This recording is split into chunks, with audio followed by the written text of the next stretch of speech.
Buy-in is just what we need. Buy-in is one of the features of the brain of modern Homo sapiens. That's you. It supports productive group work on common projects. Buy-in is exactly what we need right now to address global warming. We need it if we are to move away from just scaring people and move toward getting the critical work done. Buy-in has not been identified in any other species, not in chimps, not in Neanderthals. Nobody else does such big projects for the common good. Buy-in evolved to support projects at the village level, such as building a common longhouse. As civilizations grew, buy-in enabled larger and larger projects. Building community buildings grew to building defensive walls surrounding entire cities. Building tombs for kings grew to building great pyramids. Building temples grew to building Gothic cathedrals. Building wooden ships for exploration grew to Apollo to the moon. Whenever a large number of people are working together on a major project, they are using unique mental features like buy-in to do great works in the common cause. With the October 2018 release of the United Nations Intergovernmental Panel on Climate Change Special Report 1.5 and, hard on its heels, the United States' fourth National Climate Assessment, then, not to be outdone, the British report, This is a Crisis, the need for effective action on global warming is now clear. The UN report has the most complete science. The American report has what Congress needs. The British report is the best written and consequently has the best quotes. We now have our focus. We now have our direction. What we need is millions of people in action on hundreds of ideas. 1, to deal with immediate problems. 2, to reduce greenhouse gases in the atmosphere. And through this process, 3, to adapt our societies to a sustainable Earth. This effort has been compared to the effort needed to win World War II. Moreover, with much the same urgency. We need buy-in in a big way, and we need it now. To date, leading climate activists have primarily tried to use fear to scare people into action on global warming. It is true, fear can get people into action quickly, but that action usually lasts for only a short time, and fear's continued use can lead to burnout. We now need to move out of our generation of fear phase and into new approaches. Buy-in is a viable alternative to fear, but our leaders do not seem to know that buy-in exists, nor that it is such a powerful tool. Part of buy-in's recognition problem is that buy-in has many names. For the military, it is part of recruitment, and they are very good at it indeed. Only when you understand buy-in will you understand why a Marine in full dress uniform, proudly holding a sword, recruits just the right people for them. Personal development organizations use a number of different terms for buy-in so that their copyrights are protected. Perhaps the best known is Landmark Education, using the term enrollment. Various buy-in concepts are also used extensively in commercial advertising without actually naming it.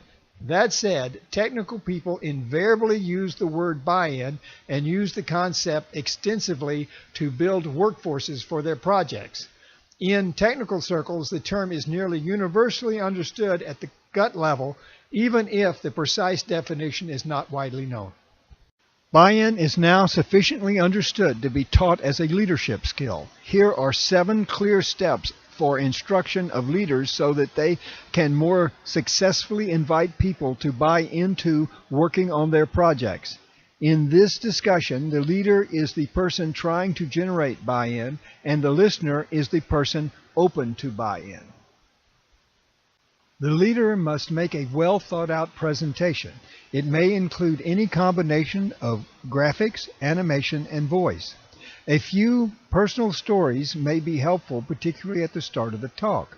Early on, the leader must state clearly the intentions of the talk. The leader is inviting people to buy into the idea. The talk must be interesting and hold the listener's attention. The leader must cover all the major points, but not make the presentation too long or too boring. Pull out all the stops. Give the presentation all you've got.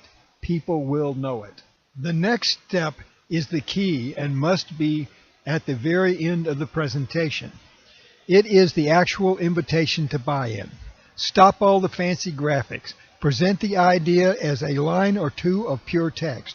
Phrase the text in the form of an invitation to action. The leader can leave up a simple feel-good graphic like a car winding down an impossibly beautiful road, but the graphic presentation must not distract from the text message for the buy-in brain structures to initiate properly. Very important. The earlier presentation and invitation steps are an invitation for the listener to have a very specific daydream. It is a daydream about him or herself succeeding with the idea. The daydream need not be long. 10 seconds of dreaming can put a person in action for a decade, but it must be very clear. A vague or cloudy mental image will not do. This is the key step. Without this daydream, the listener will not get into action. The reason that this end step with its switch to language is necessary is simply because the human brain has only one vision center, which is at the back of the head. If that vision center is tied up analyzing interesting visual material, then it will not be available to daydream. It is that simple. This is also why technical people depend so heavily on buy-in. They are specifically trained to envision ideas. If the buy-in brain structure has been triggered, the listener will feel compelled to speak. The speech center in the brain is triggered at the end of the buy-in process. These spoken words are a strong indication that the buy-in happened, and the leader must make time for these responses in the meeting while still controlling the process. Often, in young people, the verbalization may only be a few words like cool or far out. However, if the listener asks a long, drawn-out question, almost certainly they were composing the question in the daydreaming period and the buy-in did not take. Real presentation skills are needed from the leader to both make an engrossing presentation and then control this buy-out speak-up period. The leader must have ready a list of immediately available actions to recommend to the listener. The sooner the listener's actions start, the better. The leader also needs to have knowledgeable people in the audience who the listener, now a new project person, can talk to. These people can take their cue from the speak-up step on exactly who they need to buttonhole. Dedicated internet pages and other social media can be useful at this point to support fast action. A 10-second buy-in can keep a person in action for decades. For this longevity to take hold, the idea must turn out to be very fulfilling for the listener, but this is very common too. Often the listener has never even thought about being involved in these actions before, but they do get into action just the same. Their interest then builds over time and they end up very grateful for the experience.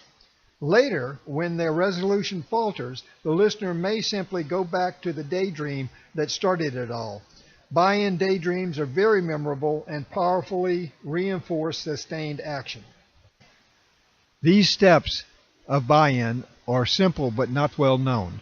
They require leaders with talent, training, and dedication. They require listeners who are open to new ideas and looking for things they can do. None of these requirements are hard. None of them are particularly rare. We are at a critical time in the history of human civilization. Society needs millions of people in effective action on answers to global warming. Buy-in is one important key. Here are a few more interesting points about buy-in. Informal buy-in is very common and the daydreams are quite memorable. Young people in school often buy into the avocation that they will pursue for their lifetime from one lecture, long after they can usually recall the daydream that set them on their path and often recall the time, the place, and the person. Self-buy-in is common too, especially among technical people. The person simply thinks up an idea and then daydreams about how successful they will be with it. Please note that buy-in is always accomplished through an invitation and can never be coerced. You are offering people an opportunity that they can take up or not. Sales and buy-in are very close. The primary difference is that sales ends with the transfer of money for a product or service, but buy-in ends with the listener in action over time. If a person says that they want to sell you an idea, what they really want to do is generate buy-in. They would probably fare much better if they understood the difference. Suppose you find yourself in a situation where someone is really putting the hard sell on you. Can you block it? Of course you can. All you have to do is daydream about failing with the idea. Then you will not need to give the idea another thought. In most formal buy-in situations, success with 2% of the listeners is good. Although this result may not appear so to the leader, this is enough success to keep most efforts moving forward and growing. Our challenge now is to generate the buy-in needed to save the human societies on a warming Earth. The Earth itself has survived much worse before, and it will survive this too. The three reports, IPCC, SR15, NCA4, and IPPR-IR, have now defined our common problem and pointed us in the directions where actions are needed. It is time to stop scaring people and get people to work. We know what needs to be done. We know how to make a great start. We must now simply leave the climate deniers in our dust. We can do this. Thank you for your attention. Please visit our website. You can find our URL in the text below. There you will find our contact information and free stories about believable characters in dedicated action on many problems of global warming. Please subscribe to see more videos in this series. Thank you, Tom Riley and the people and robots of Drawdown Buy-In.